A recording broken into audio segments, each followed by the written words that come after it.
नमस्कार, मैं विनीता मिश्रा आप सभी दर्शकों का जिले के number 1 channel city news Muzaffarpur में स्वागत करती हूं।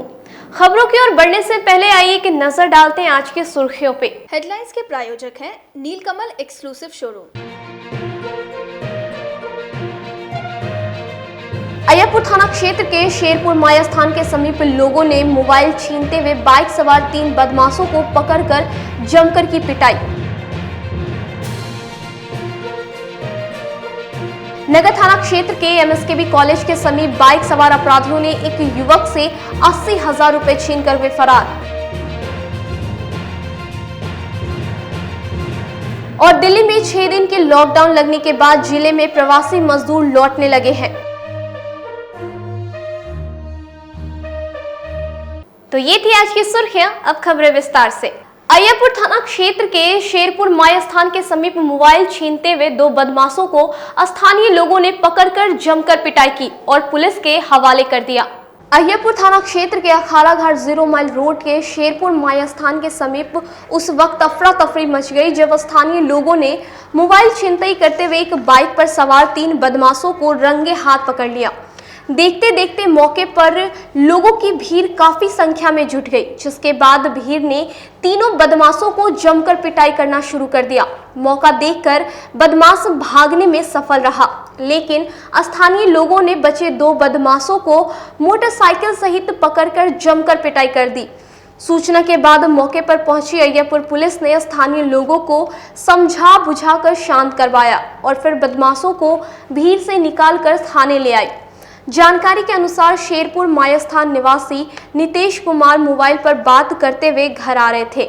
इसी क्रम में एक बाइक पर सवार 3 बदमाशों ने उनका फोन झपटा मारकर अखाड़ा घाट की ओर भागने लगे। कुछ दूर पीछा कर बाइक पर बैठे एक बदमाश उनके हाथ आ गए। उन्होंने किसी तरह से पकड़कर शोर मचाया, जिसके बाद स्थानीय लोग इकट्ठा हो गए और फिर बदमाश गाड़ी सहित पकड़े गए। फिलहाल पुलिस बदमाशों को हिरासत में लेकर पूछताछ शुरू कर दी है। दिल्ली में 6 दिनों का लॉकडाउन लगाए जाने के बाद प्रवासी मजदूर अब जिले में लौटने लगे हैं। प्रवासी मजदूर के सामने कई संकट खड़े हो गए हैं।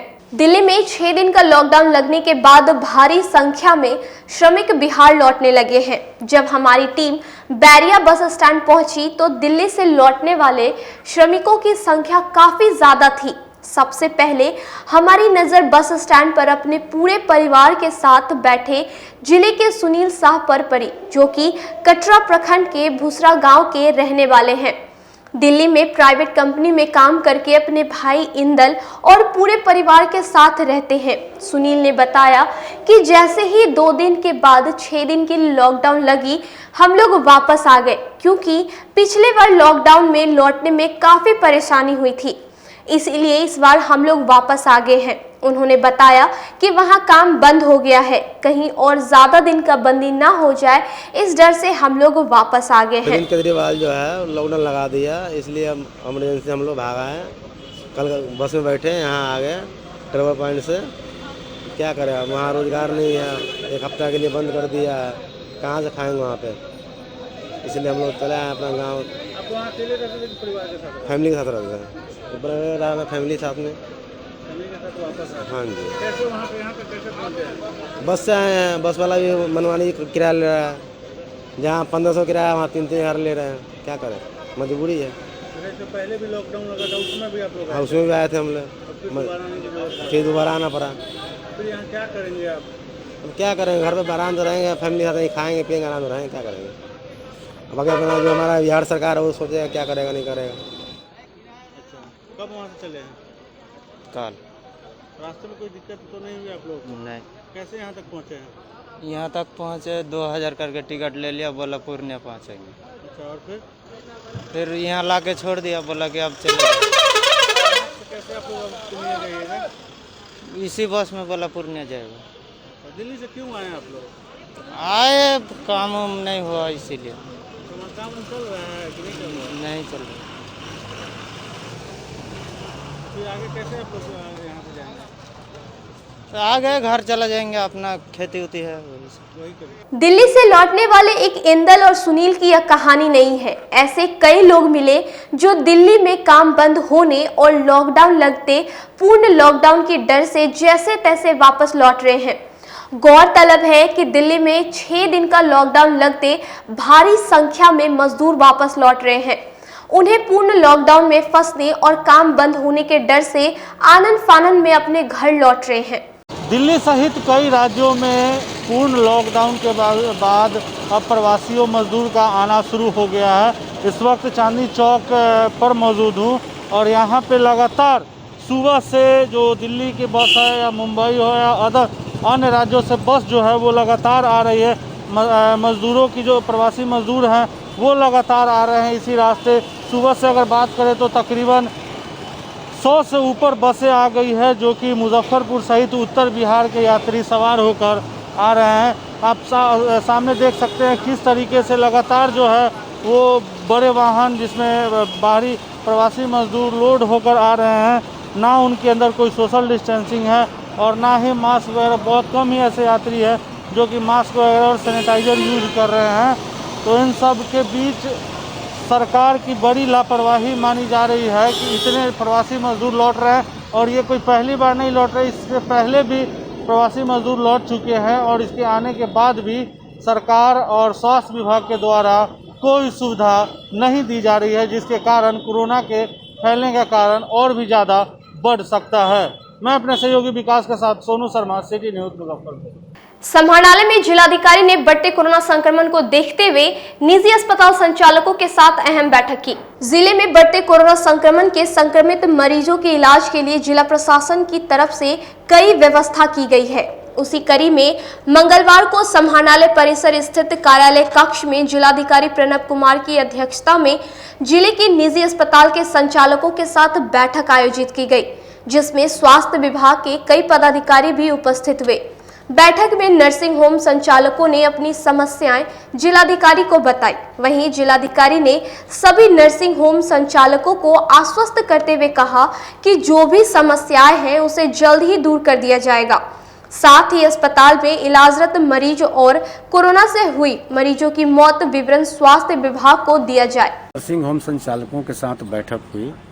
बैठक में उन्हें सर्वप्रथम ये निर्देश दिया गया कि डेली का मरीजों का डिटेल्स, मरीजों की स्थिति और यदि कोई मृत्यु होती है तो उनका अपडेट एक विहित प्रपत्र में सिविल सर्जन कार्यालय को उपलब्ध कराना सुनिश्चित करें। बैठक में प्राइवेट नर्सिंग होम के संचालकों का जो ट्रीटमेंट व्यवस्था है उसकी समीक्षा की गई और आवश्यक निर्देश दिए गए। डीएम द्वारा निर्देश दिया गया कि जनहित में अपने अस्पतालों के चिकित्सा व्यवस्था को और सुदृढ़ करें और ये भी उनसे कहा गया कि यदि किसी तरह की परेशानी है, विधि व्यवस्था की परेशानी जो उत्पन्न होती है तो तत्काल खबर की जाए। और सबसे बड़ी बात इसमें यह आई है कि सभी 6 जो अस्पताल हैं उनके लिए जिला प्रशासन और स्वास्थ्य विभाग की सम्मिलित टीम बनाई जा रही है जो कि निरंतर अनुश्रवण करेंगे और वो अपने प्राथमिक स्थल पर भी रहेंगे। ये 6 टीम आज शाम तक बन जाएगी। तीसरी बात कि ऑक्सीजन की उपलब्धता और दवाइयों की उपलब्धता की भी समीक्षा की गई जो कि अभी तक संतोषजनक है। इन लोगों ने जरूर अनुरोध किया है कि ऑक्सीजन की उपलब्धता सुनिश्चित हो, रेगुलर हो, जिसे जिला पदाधिकारी ने आश्वस्त किया है कि उसमें दिक्कत नहीं होगी। ऑक्सीजन निर्माता कंपनी के प्रतिनिधि भी आए थे, उन्हें भी सख्त निर्देश दिए गए हैं। और भी ऑक्सीजन प्लांट हैं जो कि बंद है, उन्हें भी चालू कराने का निर्णय लिया गया है।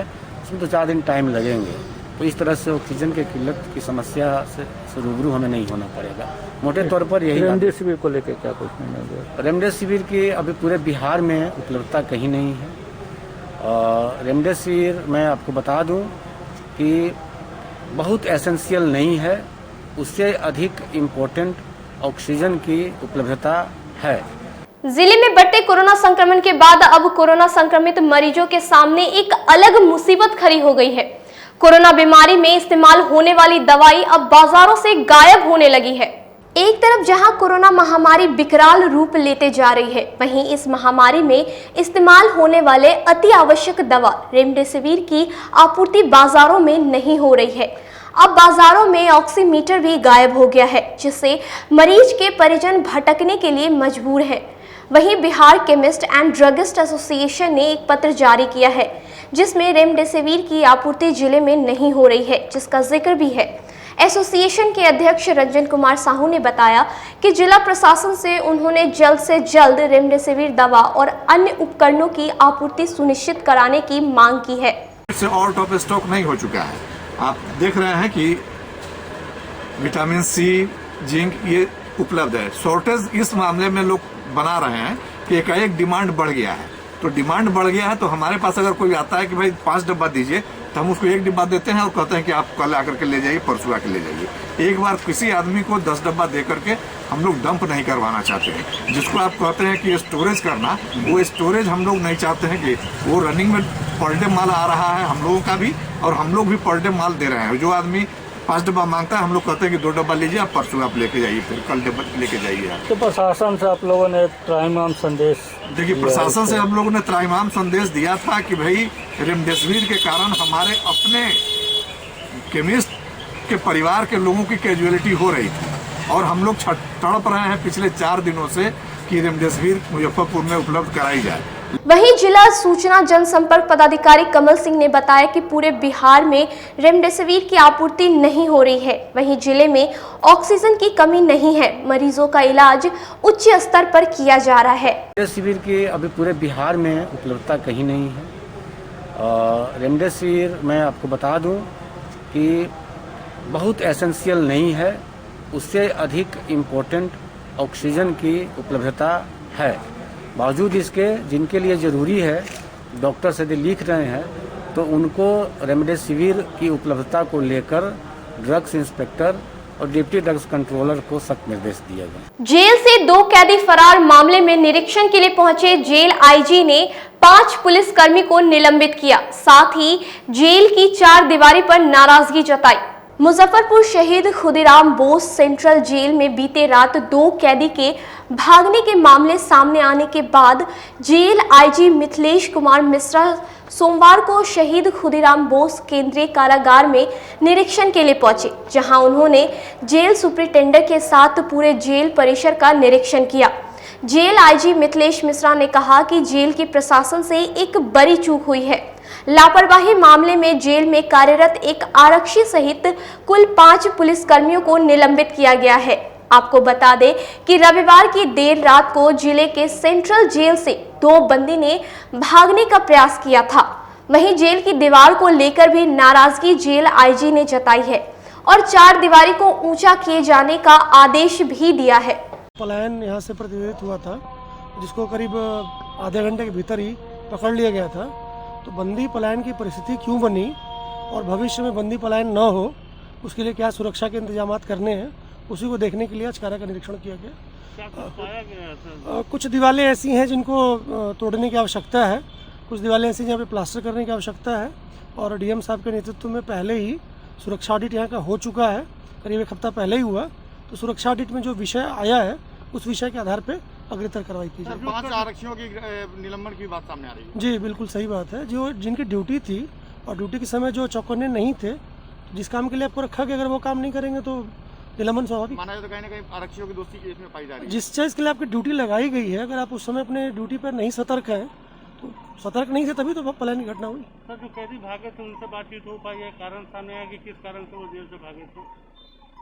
कारण भागने का था कि वो जेल से भागना चाहते थे। जेल से भागने का कोई ऐसा कारण नहीं कि जेल के भीतर उनको कोई दिक्कत है, लेकिन अब उनके मन में रहा हो कि हमको जेल से भागना है, उनको एक सुरक्षा में चूक। हाँ, मेरी बात हुई, मैंने उनको बयान भी लिया है। सामने यही आया है कि वो एक बंदी था जो कई बार कोर्ट से भागने का प्रयास किया है, पहले भी 2 बार इधर उधर जा चुका है। तो उसका प्रयास था, उसने 2-3 बंदियों को अपने साथ पकड़ा और भागने की कोशिश की, उसने उसकी कोशिश नाकामयाब रही। क्या एक्शन होने जा रही है? तो हम लोग सुरक्षा कारणों का पूरा अध्ययन कर लिए हैं। जो निर्माण के कार्य हैं, पक्षपालों की संख्या बढ़ाने वाली बात है, और भी जो काम करना है हम लोग डिपार्टमेंट के स्तर से निर्णय लेंगे। अब रुकते एक छोटे से ब्रेक के लिए कहीं मत जाइएगा, देखते रहिए सिटी न्यूज मुजफ्फरपुर। ब्रेक के अब आ गया है आपके अपने शहर में उत्तर बिहार का पहला नीलकमल एक्सक्लूसिव शोरूम। नीलकमल इंडिया की फेवरेट फर्नीचर ब्रांड है। इस कंपनी के सभी रेंज एक ही छत के नीचे आपको मिलेगी। होम फर्नीचर, ऑफिस फर्नीचर की सभी रेंज यहाँ पे उपलब्ध है। कंपनी का एक्सक्लूसिव शोरूम होने के कारण 40% तक की विशेष छूट यहाँ मिल रही है। इसके अलावा 0% इंटरेस्ट के साथ बैंक से फाइनेंसिंग की भी सुविधा उपलब्ध है। तो देर मत कीजिए, एक बार हमारे यहाँ अवश्य पधारें। हमारा पता है Mithanpura, Narayanpur road, opposite to Vaishali management college और हमारा कॉन्टैक्ट नंबर है 9334900888 और 7004320380। नॉर्थ बिहार का पहला एक्सक्लूसिव शोरूम मुजफ्फरपुर में यूए एसोसिएट के सौजन्य से नीलकमल का एक्सक्लूसिव शोरूम खुला है और आप लोगों से यही भी निवेदन है कि एक बार इस शोरूम में आइए और इसके विस्तृत रेंज को देखिए, जो कि एक अच्छे रेंज के साथ एक अच्छी कीमत के साथ आपको मिलेगा। तो एक बार हम लोगों को आप सेवा करने का मौका दें। ST International School. If you want to give your child a strong foundation, the school of your dream. Play to 10th based on CBSE curriculum. हमारे यहाँ अनुभवी एवं प्रशिक्षित शिक्षकों द्वारा बच्चों के देखभाल के साथ स्मार्ट क्लास द्वारा शिक्षण की सुविधा है। कक्षा 1 से 10 तक कंप्यूटर की मुफ्त शिक्षा के अलावे छात्र एवं छात्राओं के संगीत तथा नृत्य की शिक्षा की भी व्यवस्था है। पूरा स्कूल CCTV कैमरे से लैस है। स्कूल में बच्चों का नामांकन फ्री किया गया है। हमारे यहाँ अपने बच्चों के उज्जवल भविष्य के लिए जरूर पधारें। हमारा पता है बांध road, Shekhpur Akhara Ghat, Muzaffarpur. Our contact number is 8757652616 and 9955132616। हमारे स्कूल का कुछ मेन फीचर्स है, जैसे बच्चों की देखभाल करना। हमारे यहाँ पुस्तकालय वगैरह की पूरी अच्छी तरीके से व्यवस्था है। क्लासरूम सारा बना हुआ है। CCTV कैमरे से हमारा क्लासरूम डेकोरेटेड है। सिक्योरिटी के भी विजन से हमारा क्लासरूम बहुत प्रोटेक्टेड है। हमारे यहाँ जो भी शिक्षक शिक्षिकाएं आई हैं पढ़ाने के लिए, वो काफ़ी वेल एडुकेटेड हैं और वेल वर्स्ड भी हैं। हमारा विद्यालय भी चारों तरफ से बना हुआ है। हमारे यहाँ लैब बहुत अच्छे से बना हुआ है। कंप्यूटर की फ्री शिक्षा हम इस बार इसको दे रहे हैं। हमारे यहाँ नामांकन प्रारंभ है। बाद एक बार फिर आप सभी दर्शकों का जिले के number 1 channel city news Muzaffarpur में स्वागत है।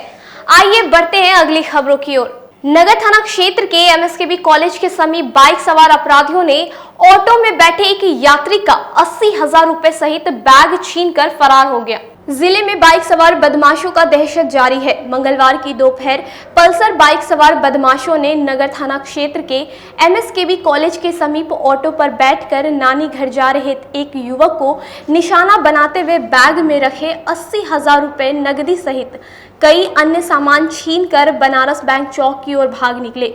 घटना की सूचना मिलने के बाद नगर थाना की पुलिस छानबीन शुरू कर दी है। पीड़ित युवक वैशाली जिले के सोनपुर थाना क्षेत्र के राहर दियरा गांव निवासी अशोक कुमार के पुत्र अनिकेत कुमार है, जो कि वर्तमान में आमगोला स्थित एक मोहल्ले में किराए के मकान पर रहते हैं। जानकारी के अनुसार पीड़ित युवक अनिकेत मंगलवार की दोपहर पंकज मार्केट स्थित SBI शाखा से ट्रैक्टर खरीदने को लेकर पैसे निकाल ऑटो में बैठ मुसहरी स्थित नानी के घर जा रहे थे। इसी क्रम में MSKB कॉलेज के समीप एक पल्सर बाइक सवार 2 बदमाश बैग छीनकर बनारस बैंक चौक की ओर भाग निकले। शोर मचाने पर स्थानीय लोग इकट्ठा हुए, तब तक बदमाश भाग निकले थे। घटना के संबंध में पीड़ित अनिकेत ने बताया कि दोनों युवक मास्क लगाए हुए थे, जिससे चेहरा सही ढंग से नहीं दिख पाया। उन्होंने बताया कि बैग में रखे 80,000 नकदी सहित कई अन्य सामान थे, जिसे बाइक सवार छीनकर भाग निकले, जिसके बाद उन्होंने इस घटना की शिकायत नगर थाना में की है। SBI से हम पैसा निकाले 80,000 बैग में डाले और उसका नीचे गए, ऑटो पकड़े। ऑटो पकड़ के हम जा रहे थे तो महिला कॉलेज है वहीं उसी के पास में। अच्छा, वहाँ पर कैसे क्या किया? ऑटो से आया और इधर से ऑटो से हम जा रहे थे, उधर से आया बाइक से खींच के लेके चला गया। पीछा उछा नहीं किया? हम पैदल थे, कैसे पीछा कर पाते हैं। बहुत चिल्लाए उल्लाए वहाँ पे। आप कहाँ ढोली जा रहे थे? जी। कहाँ जा रहे थे? ढोली। किसके यहाँ? मनोज राय प्रमुख जी के यहाँ। वो मेरे भाई हुए। पैसा बोल तो रहे हैं, ट्रैक्टर निकालने के लिए ले जा रहे थे। ट्रैक्टर जी कितने की संख्या में था वो लोग? 2। हथियार उतर बिछा के आते हैं, वो तो हम देख नहीं पाए। मुंह ढका हुआ था। जी भागा किस तरफ वो लोग? बनारस बैंक चौक की तरफ। बड़ा बैंक चौक की तरफ। क्या नाम है आपका? अनिकेत कुमार। कहाँ मकान हुआ? हम तो ऐसे यहाँ आमगोला पड़ाव पोखर में रहते हैं। पैतृक हुआ सोनपुर। कुडहनी प्रखंड के रत्नौली पंचायत के 2 घरों में बिजली के शॉर्ट सर्किट से 2 घरों में अचानक आग लग गई। देखते ही देखते लाखों के सामान जलकर राख हो गई। जिले के कुडहनी प्रखंड के रत्नौली पंचायत के 2 घरों में बिजली के शॉर्ट सर्किट से अचानक लगी भीषण आग से लाखों की संपत्ति जलकर राख हो गई। वहीं आग लगने से गांव में हड़कंप मच गया। ग्रामीणों के सहयोग से घंटों मशक्कत के बाद आग पर काबू पाया गया। वहीं अगजनी से पीड़ित मोहम्मद मजीद ने बताया कि सुबह बिजली के शॉर्ट सर्किट से अचानक आग लग गई। हम लोग कुछ समझ पाते तब तक आग ने विकराल रूप ले लिया था। आग से घर के साथ घर में रखा सारा सामान जलकर राख हो गया। हम लोग मजदूरी कर अपना जीवन यापन करते हैं। अगले महीने घर में बच्ची की शादी है, जिसके लिए घर में शादी का सामान खरीद कर रखा था, वो भी आग में जल गया। नहीं मालूम कैसे लग गया, हम लोग तब सोए हुए थे। बिजली के शॉर्ट। लगभग कितने का ही संपत्ति जला होगा? 2-2.5 लाख का। बीच में आग लगा है शॉर्ट सर्किट से। 2-2.5 लाख का सामान था और ये है ना पुतों का, वो जल गया। अब मस्जिद जगह कितना था वही रहा होगा, 1.5 लाख का मस्जिद का रहा होगा सामान। लड़की का शादी का सामान रखे हुआ था, दहेज वहेज का जोड़ जाड़ के। उसको है कि 6 महीना के बाद शादी था होने को था। और कितने लोगों का घर जला है? 2 आदमी का। 2 लोग का। एक मस्जिद हुआ, एक उनके पुतों हुआ। चैत नवरात्रा के अष्टमी पर जिला परिषद अध्यक्ष इंदिरा देवी ने अपने आवास पर कुमारी कन्या को भोजन कराया। चैत नवरात्रा अष्टमी को जिला परिषद अध्यक्ष इंदिरा देवी ने अपने आवास पर कुमारी कन्या को भोजन कराया। इंदिरा देवी चैत नवरात्रा पूजा की अष्टमी को पूरी रीति रिवाज से महागौरी की पूजा अर्चना की।